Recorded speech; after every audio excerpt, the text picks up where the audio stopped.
Shamanism existed before the written religions because it was the way in which human beings tried to make sense out of the mystery.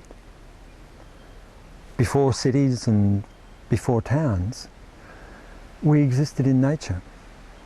We existed in jungles, plains, by the sea, and human beings looked to make sense of what was around. It's like, what is this that's moving through me? What is this that's moving through the trees? What is the spirit? Because they started to sense that there was something quite incredible in existence. And all of us have those times.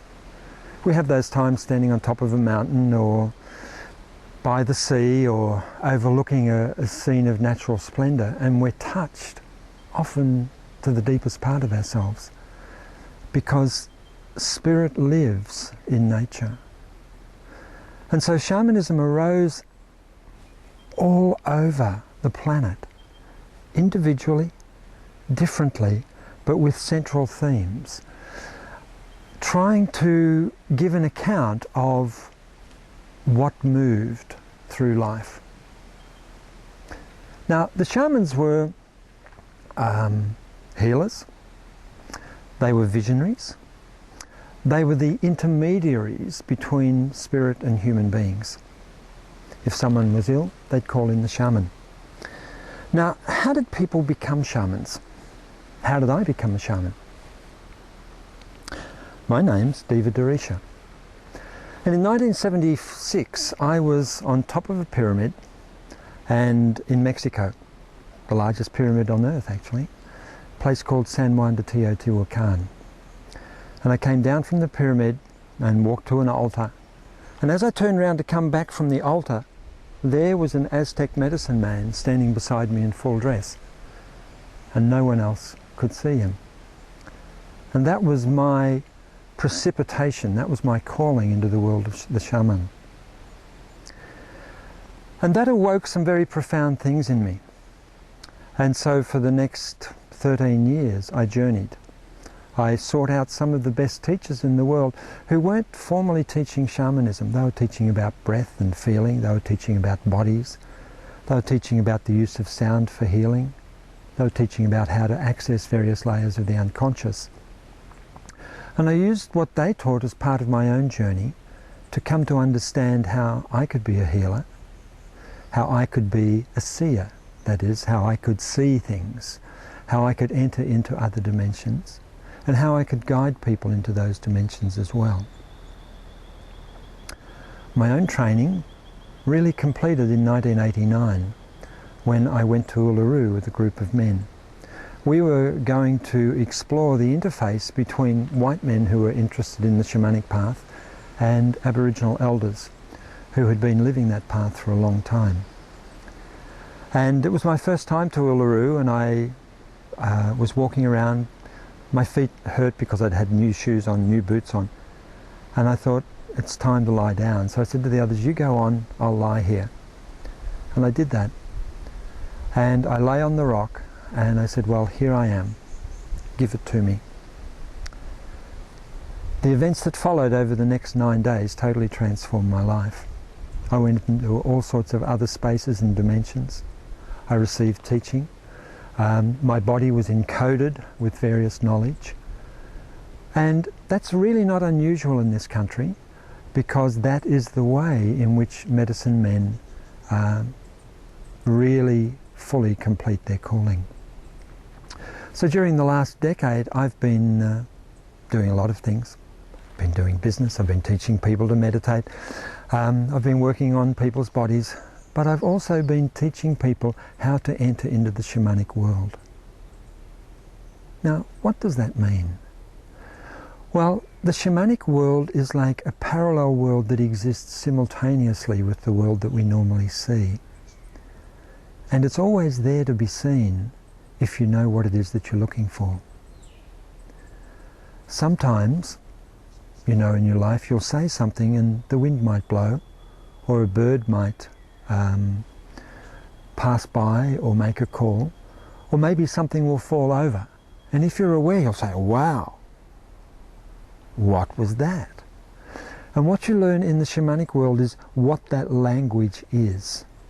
How it is that those things interface with the normal reality. But it's not just about looking for clues and signposts. It's about developing another systematic way of understanding human life, and then being able to develop strategies to operate in those different spaces. Now, what's an example of that? Well, from time to time, people go into all sorts of strange spaces. We know that. Sometimes it's called a nervous breakdown, sometimes it's called insanity. From the shamanic perspective, often those things are manifestations of deep distress in the soul life of someone. Because shamanism does deal deeply with the soul life. It deals with the energies that flow through the soul and the energies that can distress and distort the soul.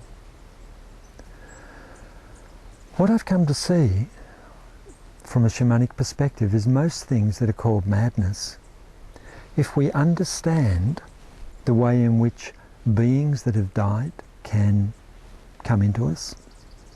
In other words, we get a lodger who isn't paying rent. If we understand the impact of birth trauma upon the body, if we understand the impact of fetal life, of conception memory, and that sounds pretty far out, but for shamanism, it's like awareness exists always. When we're embodied, when we're not embodied.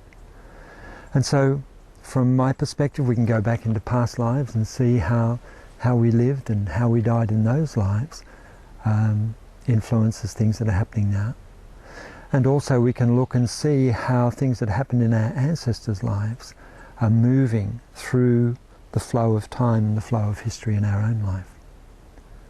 And from a shamanic perspective, if you can help people deal, firstly if you can identify, and then secondly help people deal with where those distresses are and release those stresses in the being, then they return to wholeness. Now the great thing here is that I'm not actually sharing with you something out of a book. What I'm doing is I'm sharing my experience. In other words, I have seen these things happen, and I know that they can happen, and I train people to work in those spaces with others. Now, as the more orthodox written religions started to take over, religion became a matter of belief. The great thing about shamanism is it's actually not a matter of belief at all. It's a matter of experience, of learning how to experience the world in a different way, of learning how to make the crossover from the normal way in which time flows through the third dimension into the ways in which time flows through other dimensions. Sometimes we do that when we're dreaming. One advanced shamanic practice, for instance, is learning how to dream while you're awake. In other words, to go into those states of profoundly altered awareness and profoundly altered perceptions, and to be able to navigate and act and learn and bring the information back.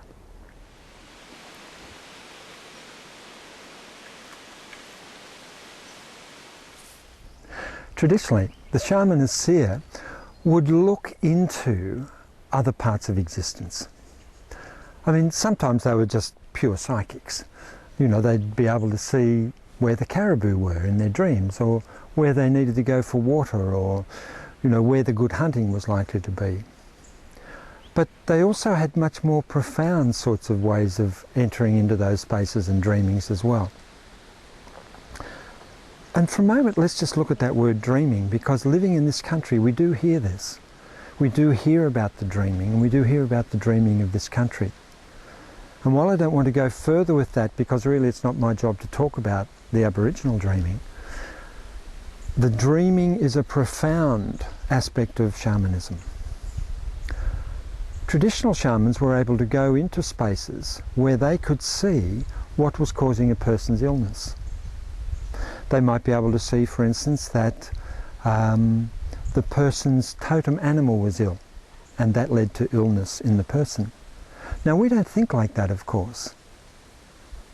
But how can we be sure that that's not a valid and important way of looking at things? In this culture, we actually have very significant traditions of dream analysis.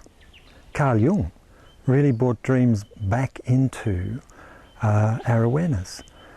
And what we're looking for in terms of understanding shamanism is not just the ordinary dreams, but those dreams that are like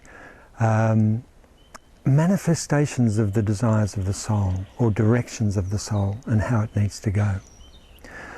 You see, nowadays by and large, traditional religions have become irrelevant for most people. That's traditional Western religions. And many people are looking for other ways of understanding things. Shamanism really has this incredible depth of ways of understanding the soul that aren't written down, that are encountered in oneself. And it's often very difficult in a situation like this to try to make sure that what I'm saying makes sense. Any shamanic pathway has a systematic way of unfolding and taking a new person who comes into it through a series of initiations that will gradually allow them to understand and to operate with the energy of their soul. Now, that's a big claim, but it's also a profound part of the shamanic journey.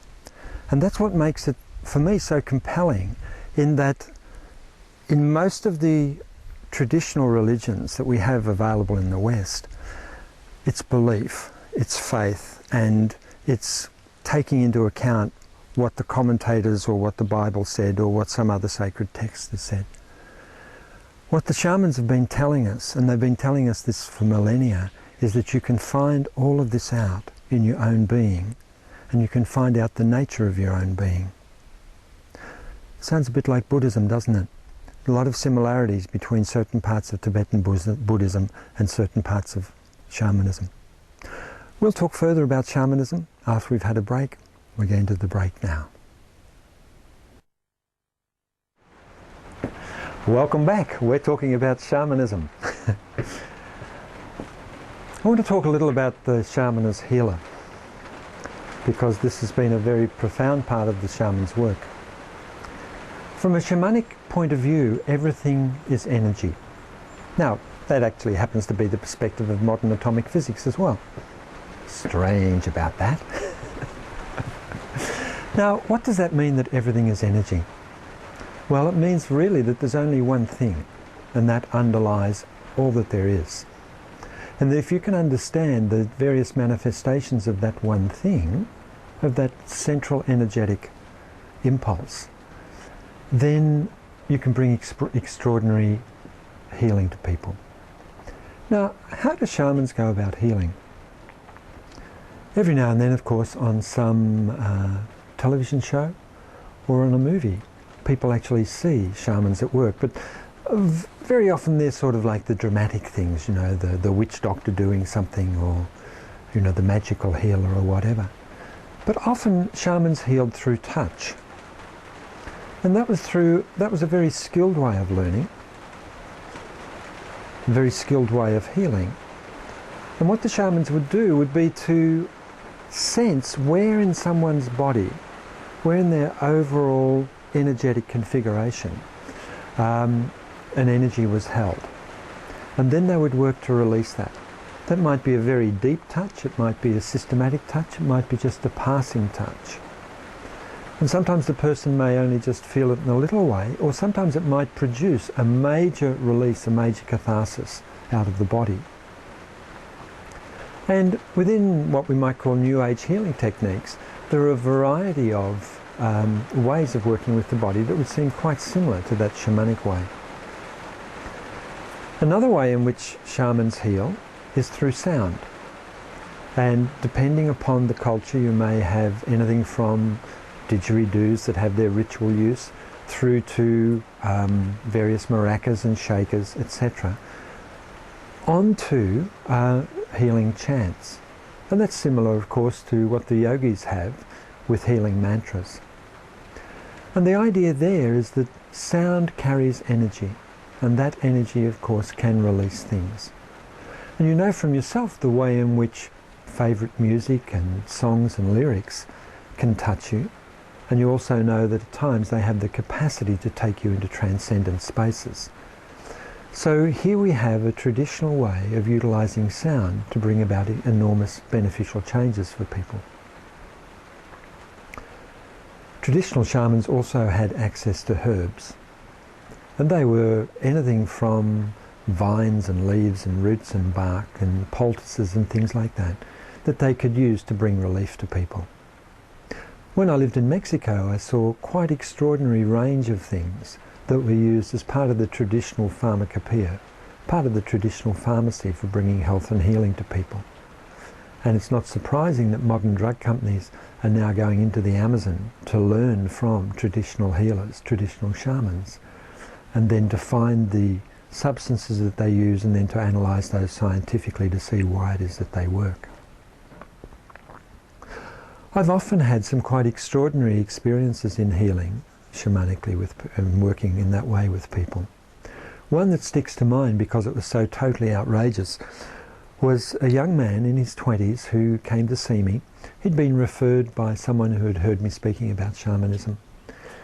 Now this man was in great danger because he had been on a great and really substantial binge of illegal drugs. He'd been using cocaine, amphetamines, substantial amounts of marijuana, as well as LSD. And he came to me because he felt that he was being pursued by extraterrestrial demons. Now, if someone went along to an ordinary health practitioner and said they were being pursued by extraterrestrial demons, I wonder what the response would be. Well, I don't wonder. I've got a pretty good notion of what it would be, and I imagine you would have as well. That is, that the person had lost the plot and basically needed substantial psychiatric care. However, I approached this from the perspective that this is what he was experiencing, and so I asked him if he could draw what the demons looked like. He did do that, and he was totally surprised to see that he was drawing a drawing that he used to draw when he was about 8 years old. Now, I taught him a particular way of breathing. I lay him down, I touched his belly, I worked with him for a period of time, and the extraterrestrial demons left. To be honest, I don't really know how that happened, but I celebrate the fact that it did happen because he wasn't haunted by them anymore.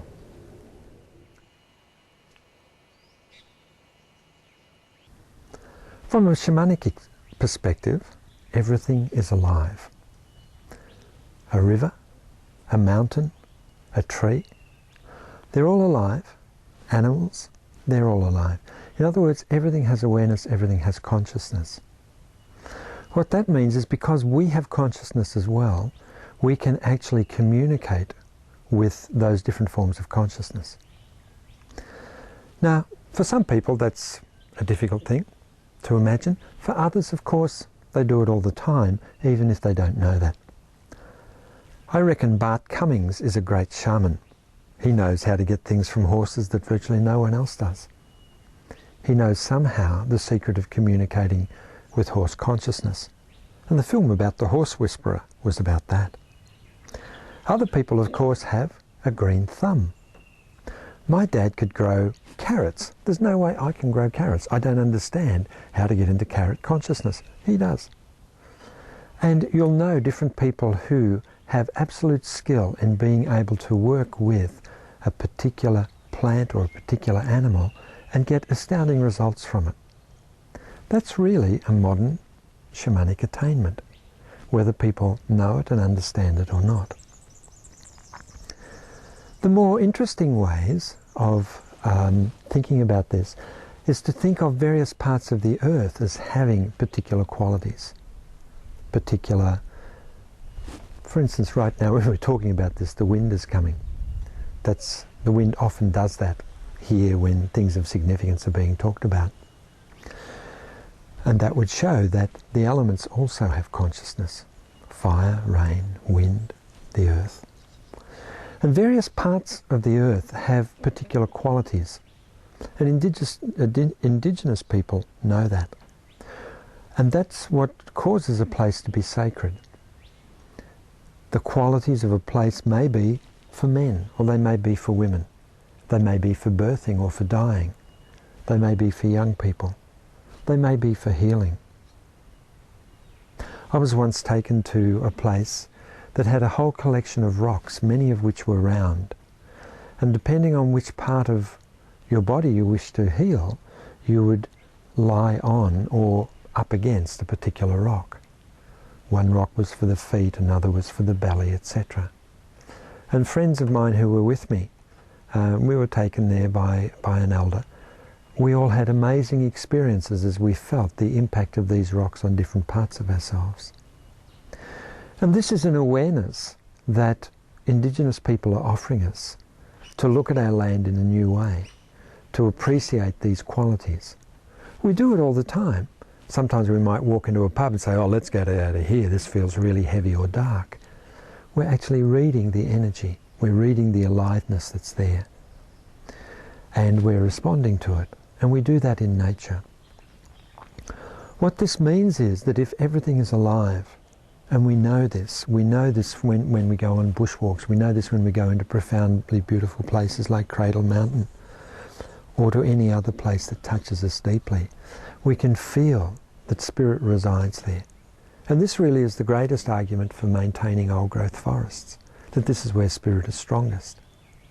To cut down these places, to destroy places where we can go, where we can be touched, where we can be uplifted, where we can commune with the all that is, where we can touch into the mystery. This is just such a desecration of the most sacred things on this planet.